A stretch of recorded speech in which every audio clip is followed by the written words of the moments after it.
गहरे समुद्र में रहने वाले ये प्राचीन जीव अचानक से समुद्र से बाहर क्यों आ रहे?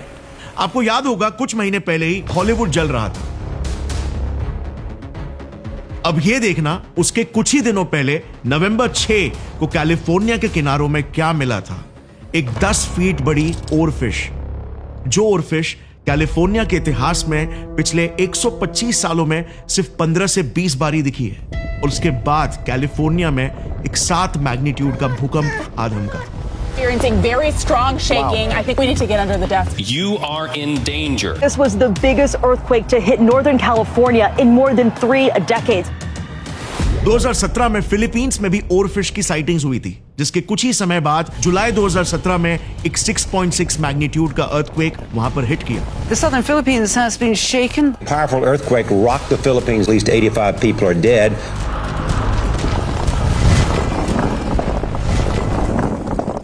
यह है एंगलर फिश, जिसे ब्लैक सी डेविल कहा जाता है। ये 1000 से 10,000 फीट समुद्र की अंधेरी गहराइयों में पाई जाती है। इसे कुछ डाइवर्स ने समुद्र की सतह पर ऑलमोस्ट मरी हुई हालत में तैरते हुए देखा। इस वाले ओरफिश को तो लिटरली मेक्सिको के सी शोर में अपनी जान के लिए तड़पते देखा गया, जबकि ओरफिशेस यूजुअली गहरे पानी में 650 से 5000 फीट अंदर पाई जाती है। फिर जब केरला में हजारों मछलियों को समुद्र से बाहर सुइसाइड मिशन में छलांग लगाते हुए देखा गया, तो लोगों को यह यकीन होने लग गया कि एक कोई इत्तेफाक बिल्कुल भी नहीं है, बल्कि एक चेतावनी है। गहरे समुद्र में कुछ तो अनजान घटना घट रही है, जिस वजह से समुद्री जीव जिंदगी के जगह पर मौत चुन रहे हैं। जैसे ये 150 से भी ज्यादा डॉल्फिन्स जो कुछ ही हफ्तों पहले समुद्र छोड़कर ऑस्ट्रेलिया के तट पर उतर आए। More than 150 dolphins have become stranded on a remote beach in Tasmania. It was the first time in 50 years they had beached in that part of Tasmania. ये तो कुछ भी नहीं, ऑस्ट्रेलिया के वेस्ट कोस्ट में ही 30,000 से ज्यादा मछलियां मरी हुई तट पर पाई गई। तो इंडिया में ओडिशा के तट पर 7 लाख कछुए एक साथ दिखाई दिए। क्या इन सी क्रीचर्स को वाकई में आने वाले खतरों के बारे में कुछ एहसास हो रहा है? क्या इसके पीछे कोई साइंस है? वेल, आपने अब तक ये तो सुना ही होगा कि ओरफिश का दिखना खतरे की घंटी मानी जाती है, क्योंकि याद है जापान में 2011 में जनवरी से लेकर मार्च तक फुकुशिमा के साथ कई सारे जगहों पर ओरफिशेस दिखने लगे थे। और फिर 11 मार्च 2011 को जापान के इतिहास का सबसे बड़ा भूकंप आया, 9.1 मैग्नीट्यूड का टोहोकू अर्थक्वेक, जो अपने साथ 130 फीट ऊंची सुनामी भी लाया, जिसमें 18,000 लोगों की जानें चली गई।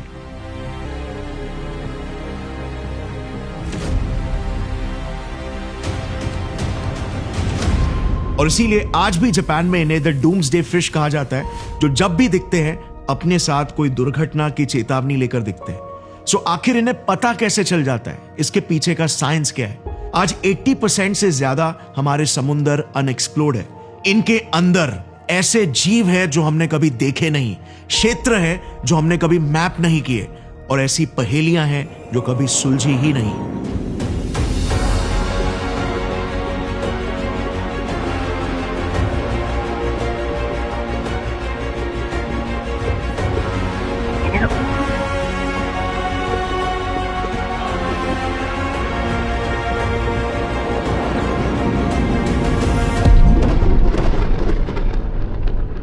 डीप सी पृथ्वी का एक ऐसा सीक्रेट वॉल्ट है जहां पर प्रकृति जीवों के साथ ऐसे डेंजरस एक्सपेरिमेंट्स कर रही है जिनसे लिटरली विभत्स म्यूटेंट्स और एलियंस पैदा हो रहे हैं, जो शायद हमसे कुछ कहना चाहते हैं। समुद्र के ये गहरे अंधेरे कोने चमका रहे हैं कुछ ऐसे सीक्रेट्स जो हमें ये बता सकते हैं कि इन विशाल महासागरों का आखिर जन्म कब और कैसे हुआ।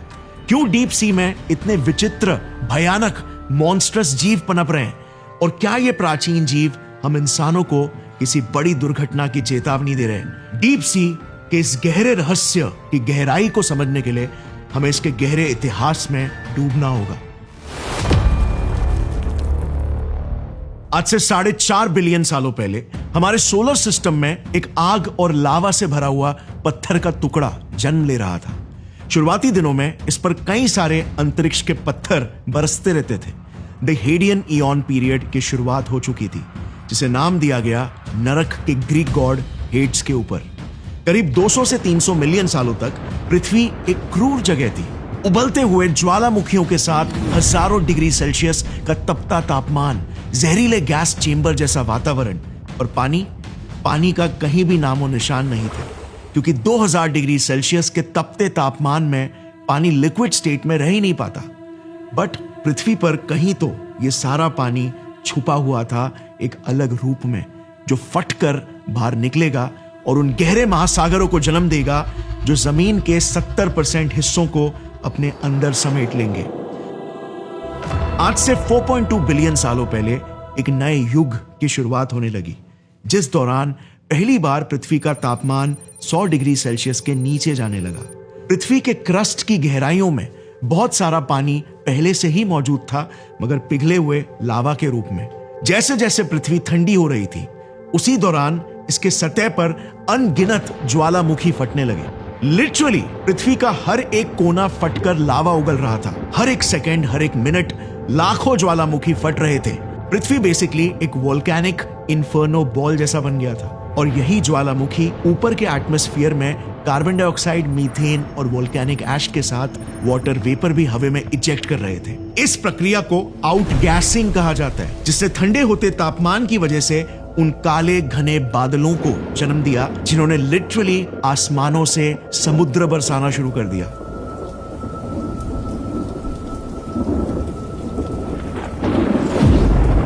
यस, लेट हेडियन पीरियड की बारिश करोड़ों सालों तक चली। शायद ही आसमान का कोई हिस्सा होगा जो इस बाढ़ वाली बारिश से फट नहीं रहा था।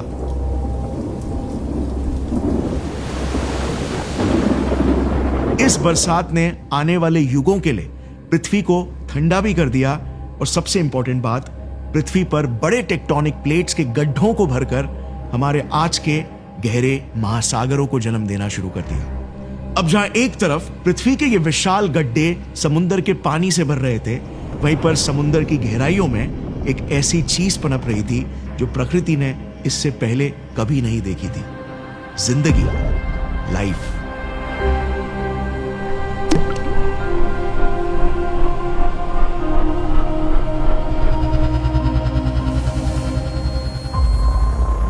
देखो, पृथ्वी अभी भी ज्वालामुखी और खुले हुए क्रैक से भरी हुई थी।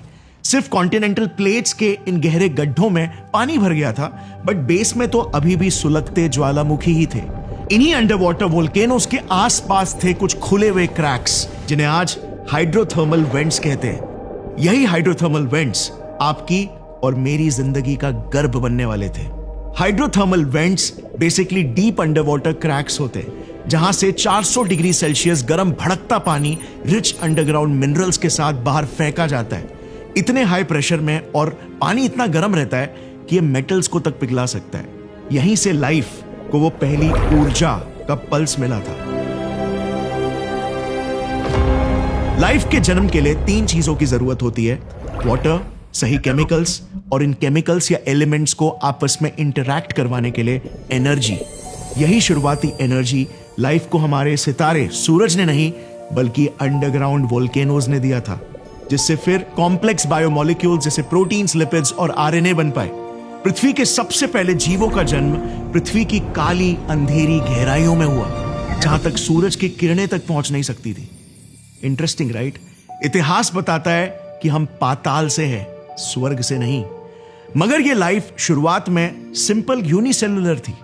इसे लूका कहते हैं, standing for last universal common ancestor, यानी कि पृथ्वी के हर एक जीव का कॉमन पूर्वज।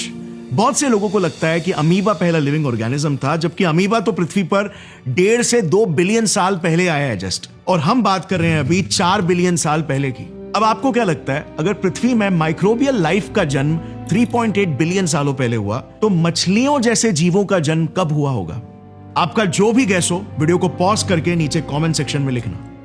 अब मैं बताता हूं, 540 मिलियन सालों पहले ही, यानी लगभग 3.3 बिलियन सालों तक उन जीवों का राज हुआ करता था जो हमें आंखों से दिखाई तक नहीं देते।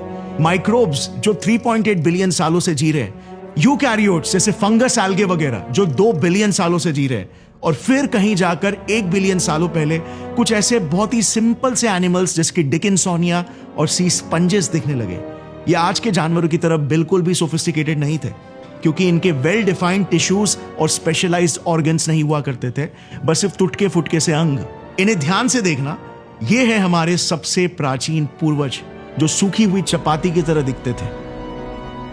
तो फिर अब सवाल यह आता है कि आखिर आज से 540 मिलियन सालों पहले एग्जैक्टली ऐसा क्या हुआ कि एक झटके में ही आज जो भी जानवर आप पृथ्वी में देखते हो वो सभी के पूर्वज एक साथ अलग अलग रूपों में जन्म लेने लगे। वेल, एक ऐसी घटना घटी जिसे the big bang of evolution कहा जाता है, द कैम्ब्रियन एक्सप्लोजन।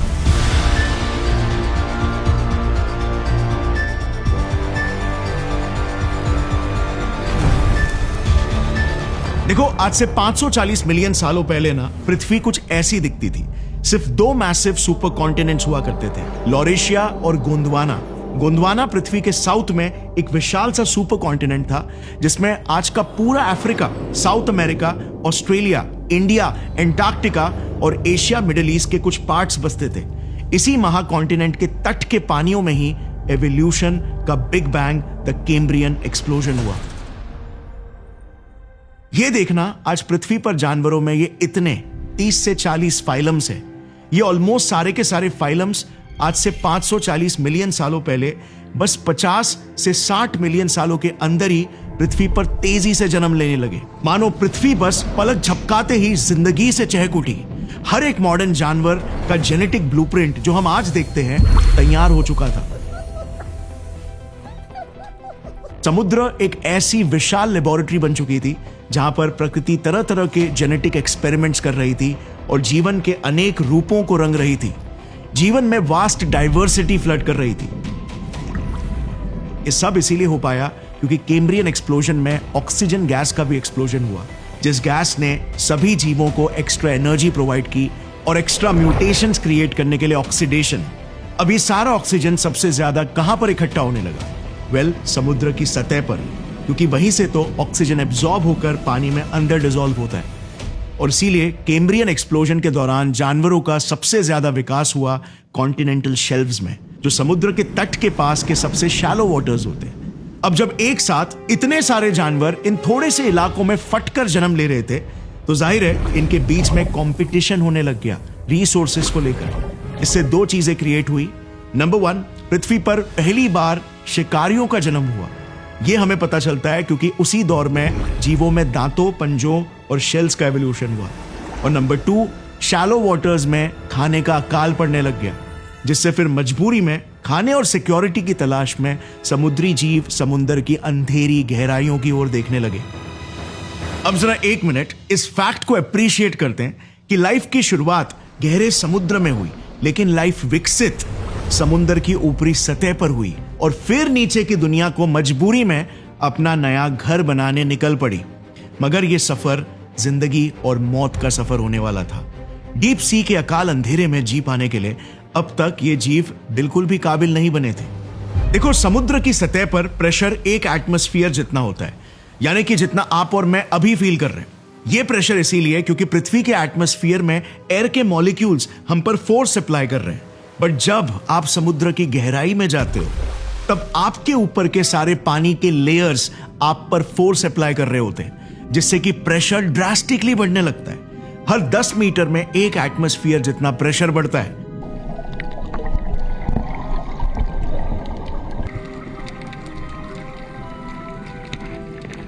यानी कि 1 किलोमीटर नीचे प्रेशर इतना होगा कि 20 हाथियों का वजन आपको पिचका रहा हो। आपके फेफड़े पलक झपकाते ही पिचक जाएंगे। समुद्र के सबसे गहरे हिस्सों में जाते जाते तो यह प्रेशर 1100 एटमॉस्फेयर जितना हो जाता है, यानी कि एक पूरा का पूरा आईफिल टावर के वजन जितना फोर्स आपको पिचका रहा होगा। प्लस डीप सी में पिच ब्लैक डार्कनेस होता है, कुछ नहीं दिखता। और खाना कहां से मिलेगा? और इसीलिए शुरुआत में अगर कोई मछली ज्यादा नीचे चली भी जाती तो वो वहीं पर दम तोड़ देती। मगर कुछ गिने चुने स्पेशल जीवों पर प्रकृति बड़ी मेहरबान थी और उन्हें उस दौरान अर्ली सेटलर्स के रूप में डीप सी स्वीकारने लगा। जीव जैसे सॉफ्ट शरीर वाले वर्म्स, सी स्पंजेस और कार्टिलेज वाले एनिमल्स। इन सिंपल से जीवों ने अपनी कोमलता और नरमी से पत्थरों को चूर कर देने वाले प्रेशर को हरा दिया। इनका शरीर सॉफ्ट जेलेटिन जैसे मटेरियल्स का बना था और ये मोस्टली 90 से 95% पानी के ही बने थे। अब पानी की एक खास बात यह है कि वाटर ऑलमोस्ट इनकंप्रेसिबल है। पानी समुद्र के 10 किलोमीटर नीचे आईफिल टावर के वजन जितने प्रेशर में भी सिर्फ 5% ही कंप्रेस होता है। और इसीलिए क्योंकि इन जीवों का शरीर लार्जली पानी और जेलेटिन का बना था और इनके सेल मेम्ब्रेन्स रबर बैंड की तरह फ्लेक्सिबल थे, तो ये जीव किसी पानी से भरे गुब्बारे की तरह आसानी से हाई प्रेशर में भी फट नहीं जाते। ये जीव पिचक कर भी फटने के लिए नहीं बल्कि जीने के लिए बने थे। ये जीव समुद्र के तल में जाकर चिपक जाते थे और पानी के ऊपरी लेयर से जो भी मरे हुए प्लैंकटन्स और सी क्रीचर्स के अंश नीचे गिरते उन पर दावत मनाते। इनकी जिंदगी बड़े अच्छे से कट रही थी। समुद्र के इन्हीं अंधेरे कोनों में आखिर कोई शिकार कहां था। मगर यह अच्छा दौर ज्यादा समय तक नहीं चला, क्योंकि कैम्ब्रियन पीरियड खत्म होते ही आज से 450 मिलियन सालों पहले ऑर्डोविचियन पीरियड में शिकारियों ने भी विकसित होकर डीप सी को इन्वेड करना शुरू कर दिया। उन शिकारियों में से सबसे पहले थे मॉलस्क्स और आर्थ्रोपॉड्स, जैसे ये जीव ट्राइलोबाइट्स और नॉटिलॉइड्स, जिनका शरीर सॉफ्ट जेलेटिन और फ्लूइड से तो बना था, बट साथ में इनका एक वीक सा और फ्लेक्सिबल सा एक्सोस्केलेटन भी था। ये इनका नया विकसित हुआ एक्सोस्केलेटन हमारी हड्डियों जैसा खोखला और सख्त बिल्कुल नहीं था, बल्कि काफी लचीला, पतला और सॉफ्ट था, जो प्रेशर पड़ते ही अपने स्ट्रक्चर को आसानी से फ्लेक्सिबली ढाल सकता था, ताकि प्रेशर में सख्त हड्डियों की तरह क्रैक ना कर जाए। जैसे आपने एयरप्लेन्स के विंग्स को उड़ते वक्त देखा होगा बेंड होते हुए, वो हार्ड भी है जो एक्सट्रीम प्रेशर को झेलकर लिफ्ट देने का काम करते हैं, बट वो फ्लेक्सिबल भी है और इसीलिए एयर प्रेशर डिफरेंसेस और झटकों को इजीली झेल लेते हैं। तो कुछ इसी तरह इन जीवों के बाहरी बॉडीज और शेल्स कॉम्पोजिट मटेरियल्स जैसे चिटिन और आर्गोनाइट से बने थे, जो मटेरियल्स हाई प्रेशर में भी hardness but at the same time flexibility भी प्रोवाइड कर पा रहे थे, जो दोनों बहुत ही जरूरी था यहां पर सरवाइव करने के लिए। यही हार्डनेस और फ्लेक्सिबिलिटी को एक साथ एक ही पैकेज में पैक करके ये डीप सी क्रीचर्स अब तैयार थे डीप वाटर वॉर्म्स और दूसरे छोटे जीवों को अपना शिकार बनाने। मगर ये तो बस शुरुआत थी, बड़े खिलाड़ियों का अब आना बाकी था। बड़े जबड़ों और तेज नुकीले दांतों वाले शिकारियों का जो घड़ी आई आज से 350 मिलियन साल पहले, द डेवोनियन पीरियड में। इस पीरियड को द एज ऑफ फिश भी कहा जाता है, क्योंकि इसी दौर में पानी की ऊपरी सतहों में म्यूटेशंस की वजह से बोनी वर्टिब्रेट फिशेस तेजी से तादाद और वैरायटी में बढ़ने लगे, और इसी के साथ इन्होंने धारदार नुकीले दांतों वाले जबड़े भी डेवलप किए। इससे पहले आपको यकीन नहीं होगा, लेकिन मोस्ट मछलियां ऐसे ऑस्ट्रेकोडर्म्स जैसे जॉलेस हुआ करती थी, पर जैसे ही जबड़ों और दांतों का जन्म हुआ तो मानो शिकारियों को अब मौत के हथियार मिल चुके थे। जरा इस जीव पर नजर डालना, इसके जबड़े और दांत इतने धारदार है जैसे हमने आज तक नहीं देखे। ये नया हथियार दांत छोटे से समय में कई मछलियां डेवलप करने लगी और समुद्र की खूंखार शिकारी बन गई। अब पानी के ऊपरी लेयर्स में शिकारियों के बढ़ने से ऑब्वियसली कंपटीशन भी बढ़ने लगा, जिससे फिर खाने की कमी होने लग गई, और इसीलिए इसी दौर में नुकीले दांतों वाली मछलियों और जीवों का first wave of mass migration deep sea की ओर होना शुरू हो गया। जीव जैसे कोएलोकैंथ्स, नॉटिलॉइड्स वो पहले कुछ जीवों में से थे जो डीप सी में अपनी जगह बनाने लगे, क्योंकि ये गहराई में भी तैरने के साथ साथ शिकार कर सकते थे। इसे देखना, यह है क्लैडोसेलैश, जो हमारे आज के मॉडर्न शार्क्स के सबसे प्राचीन पूर्वज है। ये 6.5 फीट तक ग्रो होते थे और डीप सी तक शिकार करने आया करते थे। अब इन नए खतरनाक घुसपैठियों से बचने के लिए कुछ डीप सी क्रीचर्स जैसे जेलीफिशेस और क्रस्टेशियंस में कुछ इंटरेस्टिंग पावर्स आने लग गए। वो अपनी खुद की रोशनी बनाना शुरू कर दिए। उनका शरीर गहरे पानी के कम ऑक्सीजन में अपने मेटाबॉलिज्म के चलते एक एंजाइम प्रोड्यूस कर रहा था, लूसीफरेस नाम का। इस एंजाइम के चलते नेचुरली लाइट प्रोड्यूस होती ना के बराबर हीट के साथ। इस खूबी को आज बायोलुमिनेसेंस कहते हैं, जो आज भी आपको कई सारे डीप सी क्रीचर्स में दिख जाएगा, जैसे angler fish, lantern fish etcetera. इस खूबी ने इन जीवों को बहुत फायदा दिया, क्योंकि ये लिटरली काले अंधेरे में अपनी रोशनी साथ लेकर चलने जैसा था। प्लस आज कैसे कीड़े रोशनी की तरफ अट्रैक्ट हो जाते हैं, इन लाइट्स की वजह से इनका शिकार भी खुद ब खुद इन्हीं जीवों के पास तैर के आ जाता। सब कुछ अच्छे से फिर चलता रहा अगले 100 से 150 मिलियन सालों तक। पूरे समुद्र में जीव खुशी से अपनी तादाद बढ़ा रहे थे। इसी दौर में इवन अब जमीन पर भी डायनासोर्स और कई दूसरे जानवर और एम्फीबियंस भी मजे में फल फूल रहे थे। मगर फिर आज से 250 मिलियन सालों पहले एक ऐसा काला दौर आया जो इतिहास में अब तक की सबसे बड़ी तबाही लाएगा, सबसे बड़ा मौत का मंजर, मैस एक्सटिंक्शन। इमेजिन करो, आसमान आग उगल रहा है, समुद्र में किसी ने तेजाब डाल दिया और हवा एक गैस चेंबर जैसी हो गई हो। कोई जीव ऐसे वातावरण में टिक पाएगा क्या? कुछ ऐसा ही हाल था पृथ्वी का आज से 250 मिलियन सालों पहले द पर्मियन ट्रायासिक एक्सटिंक्शन के वक्त, जिसे द ग्रेट डाइंग इवेंट भी कहते हैं। इस घटना में साइबेरियन ट्रैप्स वोल्केनोज लाखों सालों तक के लिए फटकर आग उगल रहे थे और उन्होंने इतना लावा उगल दिया था कि अमेरिका जैसा विशाल देश 1 किलोमीटर तक इस लावा के नीचे दब जाए। पूरी पृथ्वी जहरीले गैसेस से सफोकेट हो रही थी। हवाओं में और पानियों में ऑक्सीजन की कमी हो गई थी। बस सिर्फ 50,000 से 2 लाख सालों के अंदर ही, आपको यकीन नहीं होगा, बट 96% मरीन एनिमल स्पीशीज और 70% लैंड एनिमल्स हमेशा के लिए विलुप्त हो गए। सोचो, जिस एस्ट्रॉइड ने डायनासोर्स को खत्म किया था, उसने तो सिर्फ 60% ही मरीन स्पीशीज और 75% लैंड एनिमल्स को खत्म किया था। खैर, इस घटना से उभर आने के लिए पृथ्वी को मिलियंस ऑफ ईयर्स लग गए और जो जीव इस सर्वनाश को झेल पाए वो इतने ढीठ थे कि वहीं आगे जाकर सबसे वियर्डेस्ट, सबसे भयानक, विशाल और खूंखार जीव बनेंगे। देखो, इस घटना के दौरान काफी सारी सतह की मछलियां ऑक्सीजन की तलाश में डीप सी में जाने लग गई थी। इनमें से ही कुछ मछलियां थी आज के हैगफिश, एंगलर फिश और लैम्प्रेस के पूर्वज, जो डीप सी में सेटल होने लग गए थे क्योंकि वहां का तापमान और ऑक्सीजन कंपैरेटिवली स्टेबल था। बट डीप सी उस वक्त बंजर, वीरान और काले सल्फर वाले कीचड़ से भरा हुआ एक शमशान था, जिस केमिकल वाले शमशान से ही जन्म लेने वाली थी आगे की प्रजातियां। तो इमेजिन करो कैसी नस्ल पैदा होगी। मानो डीप सी के इस केमिकल फैक्ट्री में से अब सिर्फ म्यूटेंट्स ही पैदा होने वाले थे। सल्फर रिच टॉक्सिक एनवायरनमेंट में केमिकल खाने वाले बैक्टीरिया और एक्सट्रीमोफाइल्स जन्म लेने लगे, जिन्होंने फिर सल्फर खाकर एक कंप्लीटली नया फूड चेन ही बना दिया। वो हाइड्रोथर्मल वेंट्स, कोल्ड सीप्स और ओशन फ्लोर में से सल्फर को यूज करके कीमोसिंथेसिस के जरिए एनर्जी प्रोड्यूस करते, जिन्हें फिर बैक्टीरिया ईटिंग ट्यूब वर्म्स खाते, जिन्हें फिर छोटी मछलियां और क्रस्टेशियंस खाने लगे। अब द ग्रेट डाइंग के बाद ऑब्वियसली शुरुआत में खाने की बहुत कमी थी। इस वजह से शिकार और शिकारियों के बीच कंपटीशन भी बहुत हाई हो गया था।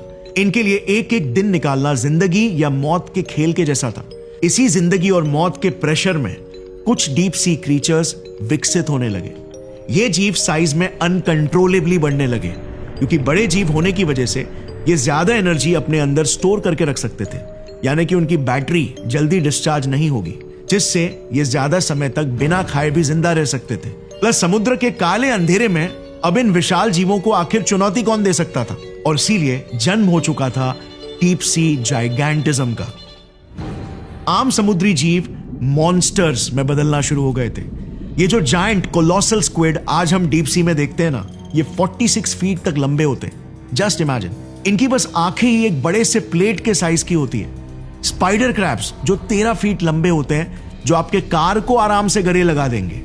7 फीट चौड़े जेली फिशेस, इवन और फिशेस जो 36 फीट तक लंबी होती है। द ग्रीनलैंड शार्क जो 23 फीट लंबे, और द जायंट आइसोपॉड जो समुद्र के तल में रेंगते हैं और 2.5 फीट तक चौड़े होते हैं। इन सभी के पूर्वज इसी दौरान डीप सी में आ चुके थे और लगातार अपने साइज को बढ़ा रहे थे। फिर आने वाले कई मिलियन सालों में डीप सी के क्रूर माहौल में इन्होंने कई विचित्र एडेप्टेशंस किए, जैसे ये मछली जिसके खोपड़ी के पार आप लिटरली इसका भेजा देख सकते हो। ये है बैरल आई फिश, और ये इसकी आंखें हैं जो 90 डिग्रीज ऊपर देख सकती है और शिकार की हल्की सी भी परछाई दिखने पर सीधा अटैक कर देती है। कितना वियर्ड है, राइट? एक बल्ब जैसी खोपड़ी में दिमाग और चमकती आंखों का तैरना, ऑलमोस्ट लाइक एन एलियन। ये है डम्बो ऑक्टोपस। इसके नाम और भोली शक्ल पर बिल्कुल मत जाना, क्योंकि ये इतना शाना है कि शिकारी के चपेट पे आने पर यह अपने खुद के ही हाथों को कुर्बान कर देता है। अपने टेंटिकल्स को वहीं पर डिटैच करके भाग जाता है, जिससे शिकारी डिस्ट्रैक्ट और कंफ्यूज हो जाता है। ब्रिटल स्टार्स भी एक और एक जीव है जो यही सेम टैक्टिक यूज करते हैं।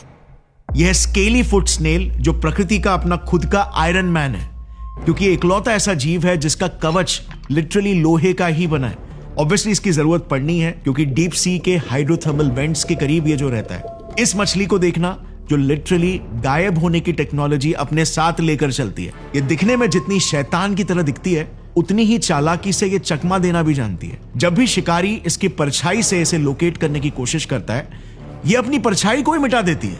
ये अपने पेट से हल्की सी फेडेड ब्लू लाइट निकालती है, जो इसे ऊपर से आ रही फेंट लाइट में कैमोफ्लेज कर देता है, जिससे इनकी परछाई ही मिट जाती है। ऐसे बायोलुमिनेसेंस का क्रिएटिव इस्तेमाल आप डीप सी में बहुत देखोगे। मिड वाटर स्क्विड भी एक और जीव है जो सेम टैक्टिक का इस्तेमाल करता है। यह है एंगलर फिश ऑफ कोर्स, जिसके सर पर एक चमकता हुआ फिशिंग रॉड लगा हुआ है। यह चमक मगर एक चाल है जो मौत की नुकीली गुफा तक लेकर जाती है। इसके दांत आरी की तरह धारदार और अंदर की तरफ एंगल्ड है, जिससे कोई भी शिकार अगर एक बार भी इसके मुंह में चला गया तो दोबारा वापस लौट कर नहीं आ सकता। मेल एंगलर फिश तो और भी ज्यादा वियर्ड होते हैं। ये एक फीमेल एंगलर फिश पर फिदा होकर फिदाइन ही बन जाता है। सबसे पहले तो ये साइज में बहुत ही छोटा होता है, 1/10 of a female angler fish. ये प्यार में सीधा फीमेल को काटता है और अपने मुंह से कुछ एंजाइम्स रिलीज करने लगता है। ये एंजाइम्स तेजाब की तरह काटने वाले जगह पर मेल और फीमेल के दोनों के टिश्यूज को एक साथ गलाकर फ्यूज करवाने लगते हैं। अंत में मेल अपनी आंखें, अपना पूरा शरीर और सभी अंग सब कुछ कुर्बान कर देता है और छोड़ जाता है बस सिर्फ अपना टेस्टिस यानी कि अंडकोश फीमेल के शरीर पर, जो कि एक परमानेंट स्पर्म फैक्ट्री की तरह काम करने लगता है। शरीर ब्लोइंग, राइट? बिल्कुल किसी एलियन म्यूटेंट की तरह। ये ऐसा बिहेवियर इसीलिए दिखाते हैं क्योंकि डीप सी के अनंत अंधेरे में इसका जोड़ा मिलना एक्सट्रीमली मुश्किल है। तो एक बार मिले तो बस दिल से नहीं, अंग अंग से चिपक जाओ। फिर ये पेलिकन ईल, जिसका मुंह किसी बड़े से ब्लैक होल की तरह खुलता है, ये भी रोशनी का इस्तेमाल करके शिकार को अपने बड़े जबड़ों की तरफ अट्रैक्ट करता है। फिर ये ब्लैक स्वॉलोवर, ये भी अपने आकार से 10 गुना बड़े शिकार को खा सकता है।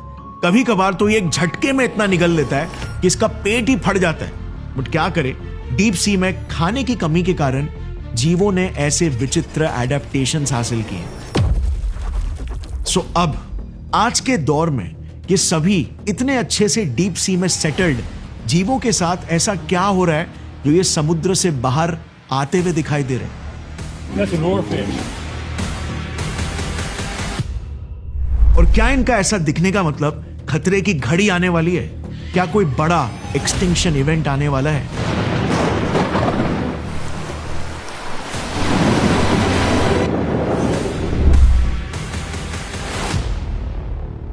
वेल, ये रेड मार्क्ड एरिया आपको दिख रहा है, जो फैला हुआ है नॉर्थ और साउथ अमेरिका से लेकर जापान से होते हुए फिलीपींस तक और नीचे न्यूजीलैंड तक। ये 40,000 किलोमीटर बड़ा हॉर्स शू शेप का हिस्सा वो जगह है जहां पर दुनिया के 90% भूकंप कांपते हैं। ऐसा इसीलिए क्योंकि पैसिफिक ओशन के नीचे यहां पर 7 मेजर टेक्टोनिक प्लेट्स और कई माइनर प्लेट्स आपस में बाउंड्रीज शेयर करते हैं, रगड़ते हैं, घसते हैं। इसी वजह से यही रीजन दुनिया के 75% एक्टिव और इनएक्टिव वोल्केनोज का घर भी है। इसे नाम दिया गया है द रिंग ऑफ फायर। यह हिस्सा अर्थ का सबसे अनस्टेबल पैच है। यहां पर दुनिया के 75% से 90% हाइड्रोथर्मल वेंट्स भी है। और पता है, इन्हीं हाइड्रोथर्मल वेंट्स में 90% ऐसे जीव भी है जो आपको इस एरिया के अलावा दुनिया में और कहीं नहीं मिलेंगे। और इंटरेस्टिंगली, यह हिस्सा डेफिनेटली कुछ सालों से काफी अनस्टेबल बिहेवियर दिखा रहा है। पिछले ही साल 2024 में बाली, जो कि इसी रीजन में आने वाला एक देश है, सिर्फ एक ही साल में इसने 582 अर्थक्वेक्स एक्सपीरियंस किए। अब यस, इनमें से most of the earthquakes minor यानी कि 3 मैग्नीट्यूड से नीचे के अर्थक्वेक्स थे, मगर उसके पिछले साल की तुलना में ये 80% से बढ़ गए। अब सिर्फ बाली नहीं, इनफैक्ट इस ऑस्ट्रेलियन न्यूज पोर्टल के हिसाब से पूरी दुनिया में ही भूकंपों की संख्या तेजी से बढ़ रही है। एमडैट इमरजेंसी इवेंट्स डेटाबेस ने जब भूकंपों का 1900 से अब तक का डेटा स्टडी किया तो पता चला कि 1900 से 1950s के बीच एक साल में अबव 6.5 मैग्नीट्यूड वाले अर्थक्वेक्स का एवरेज 3.4 था। ये 1970s में डबल 6.7 हो गया और 2000s में 5 गुना बढ़ गया। 2021 और 2022 में भी कई सारे वोल्केनोस फटे थे the ring of fire region में, जिनमें इंडोनेशिया का माउंट सिमेरू, फिलीपींस का टाल वोल्केनो और जापान का माउंट एसो भी शामिल है। जनवरी 2022 में टोंगा में भी एक अंडर वाटर वोल्केनो हुंगा टोंगा हुंगा हापाई फटा था, जो कि नासा के हिसाब से मॉडर्न हिस्ट्री का one of the most powerful volcanic eruption था। इसने एक सुनामी भी ला दिया था। Authorities in the Pacific island of Tonga say the country is facing an unprecedented disaster. An underwater volcano erupted last week, triggering a deadly tsunami. But दूसरी तरफ United states geological सर्वे और British geological सर्वे तो ये बता रहे हैं कि शायद अर्थक्वेक्स पहले की तुलना में इतने नहीं बढ़ रहे, बल्कि अब क्योंकि हमारे पास एडवांस इंस्ट्रूमेंट्स आ चुके हैं, इसीलिए हम इन्हें और ज्यादा एक्यूरेटली डिटेक्ट कर पा रहे हैं।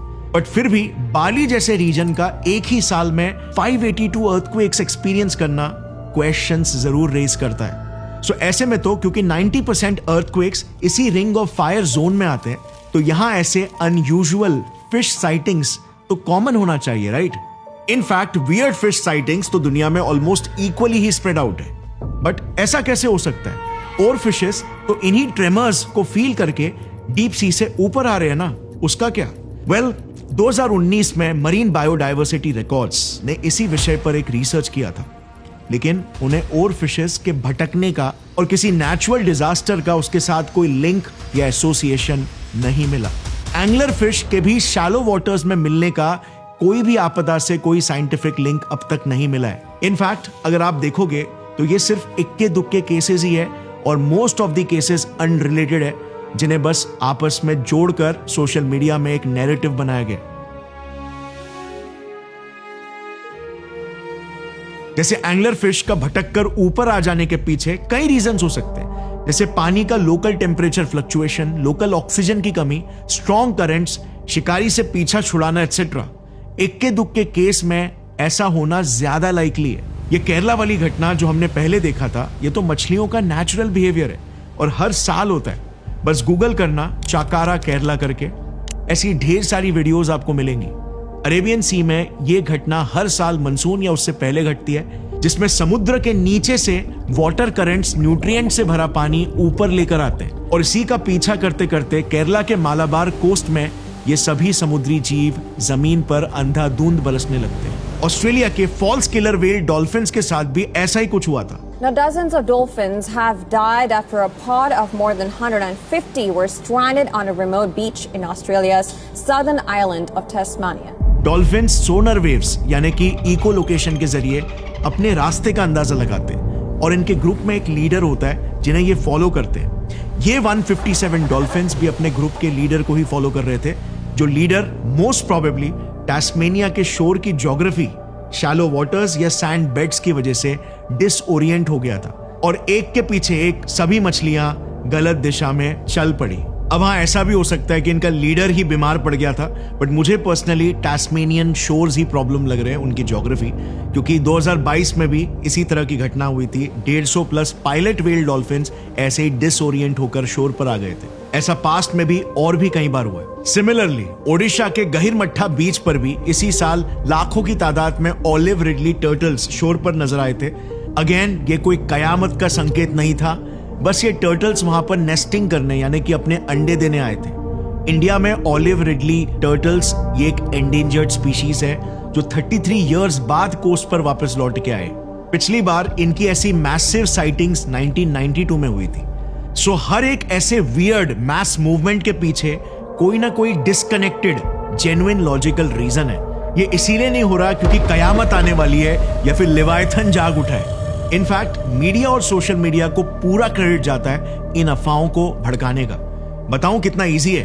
देखो ये ऑस्ट्रेलियन न्यूज पोर्टल, जिसमें याद है हमने देखा था कि अर्थक्वेक्स 1950 से लेकर अब तक 5 गुना बढ़ चुके हैं। ये इनकम्प्लीट न्यूज है। इसे देखकर कोई भी सोचेगा ना कि हम कहीं कयामत की दिशा में तो नहीं जा रहे, लेकिन ये इंफॉर्मेशन को बहुत ही कन्वीनियंटली छुपा दिया गया कि सारे मेजर जियोलॉजिकल सर्वेज ये बता रहे हैं कि अर्थक्वेक्स बड़े नहीं हैं, बल्कि हम ज्यादा बेहतर तरीकों से उन्हें मेजर कर पा रहे। अब जरा सोचो, हर एक आर्टिकल, हर एक क्रिएटर, हर एक इंडिविजुअल इंसेंटिवाइज्ड है ऐसी भड़काऊ चीजों को फैलाने के लिए, क्योंकि मीडिया अटेंशन इकोनॉमी से चलती है और डर सबसे बड़ा कारोबार है। पर ऐसे में हमें रैशनल होकर खुद इंडिपेंडेंटली रिसर्च करना चाहिए और इसीलिए मैं भी हर एक वीडियो के नीचे डिस्क्रिप्शन में रिसर्च रेफरेंस लिंक्स आपको देता हूं ताकि आपको प्रूफ्स भी मिले और आप खुद की भी रिसर्च कर सको। सो ऑल इन ऑल अब तक हमारे पास कोई कंक्लूसिव प्रूफ नहीं है लार्ज स्केल पर नेचुरल घटनाएं या ह्यूमन एक्टिविटीज की वजह से ये डीप सी क्रीचर्स ऊपर आ रहे हैं, या इनमें कोई लिंक भी हम नहीं ढूंढ पाए। देखो, किसी ने अब तक इसे प्रूव नहीं किया है, बट इन थियरी हमारे पास कुछ लॉजिकल आर्ग्यूमेंट जरूर है कि मे बी ऐसा हो सकता है। देखो, शॉर्ट में बताऊं तो इन थियरी 3 मेजर रीजंस हो सकते हैं जो डीप सी क्रीचर्स को ऊपर ला रहे हैं। अंडरग्राउंड वोल्केनिक एक्टिविटी जो पानी की एसिडिटी को बढ़ा देता है, टेम्परेचर फ्लक्चुएशंस और डीप वाटर्स में लोकलाइज्ड ऑक्सीजन की कमी जिसे हाइपोक्सिया कहते हैं। ये सारे अब तक तो लोकलाइज्ड इवेंट्स ही है, यानी कि पूरे समुद्र में नहीं बल्कि समुद्र के छोटे छोटे पैचेस में होते हैं, और इसीलिए इन थियरी ये फिशेस को डिसोरिएंट कर सकते हैं। लेकिन वंस अगेन हमारे पास कोई साइंटिफिक प्रूफ्स नहीं है। In fact most of the scientist को तो ये लगता है कि नेचुरल कॉजेस जैसे तूफान, स्ट्रॉन्ग करंट्स, ये सब स्ट्रॉन्ग रीजंस होने के ज्यादा चांस है ओवर अर्थक्वेक्स या सुनामी। अब आज ये समुद्र के छोटे पैचेस में हो जरूर रहे, लेकिन लॉन्ग टर्म में ये कंसर्निंग जरूर है। 2021 की ग्लोबल चेंज बायोलॉजी की एक स्टडी ने पाया कि क्लाइमेट चेंज और ग्लोबल वार्मिंग की वजह से समुद्र में डेड जोन्स ज्यादा क्रिएट हो रहे हैं, वो एरियाज जहां पर लोकलाइज्ड ऑक्सीजन की कमी हो रही है। 2019 की रॉयल सोसाइटी ओपन साइंस ने रिसर्च में यह पाया कि इंसान समुद्र को इस तरीके से पल्यूट कर रहा है कि डीप सी ऑर्गेनिजम्स में कंसर्निंग मात्रा में माइक्रोप्लास्टिक्स पाए जा रहे हैं, और फिर यही मछलियां हम खाते हैं। 2015 की मरीन पॉलिसी की एक स्टडी ने वार्न किया कि इंसान लालच और लैक ऑफ कंट्रोल के चलते ओवरफिशिंग कर रहे हैं, जो समुद्र के फूड चेन और इकोसिस्टम्स को तबाह कर सकता है। अब इसके अलावा deep sea mining, drilling, chemicals को डंप करना, ऑयल लीक्स, ये सब भी कुछ कारण है जिससे लॉन्ग टर्म में सी क्रीचर्स का बिहेवियर बिल्कुल चेंज हो सकता है। ग्लोबल वार्मिंग के साथ भी ऑक्सीजन की कमी और मरीन इकोसिस्टम चेंज का एक स्ट्रॉन्ग लिंक है। सो इवन दो ये सोशल मीडिया पर वायरल इक्के दुक्के अनरिलेटेड डीप सी क्रीचर्स हमसे लिटरली कुछ कह नहीं रहे, मगर ये अपने साथ एक संदेश जरूर लेकर आए हैं, हमें जगाने के लिए, हमें दूरदृष्टि लाने के लिए। ये जीव आज परछाई की दुनिया से बाहर आ रहे हैं, हमें याद दिलाने के लिए कि समुद्र की गहराई ने हमें अपनी पहली सांसें दी और अब हम इसी समुद्र के दम घोट रहे हैं। डीप सी ने हमें जन्म दिया, समुद्र की सतह ने हमारा बचपन संवारा, बट अब अगर हम मुंह फेर कर इन्हें अपनी पीठ दिखाए तो मौत का कफन भी गहरे समुद्र में ही खुलेगा। आज लहरें भी शोर मचाकर इत्तिला कर रही है कि संभल जाओ, अब भी वक्त है, देर नहीं हुई है।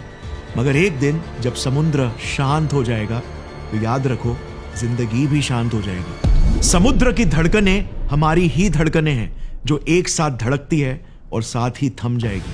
प्रकृति की ताकत के आगे हमारा अहंकार टूट जाना चाहिए, क्योंकि अकड़ और ताकत ने नहीं, लचीले फितरत ने हमें अब तक जिंदा रखा है। अकड़ कर खड़े रहने वाले तो सिर्फ तूफानों में बह जाते हैं। प्रकृति के सामने सिर झुकाना कमजोरी नहीं, अस्तित्व की सबसे बड़ी ताकत है। It has always been humility, not dominance, that has kept us alive. Think about it. Gaurav Thakur signing off. जय हिंद।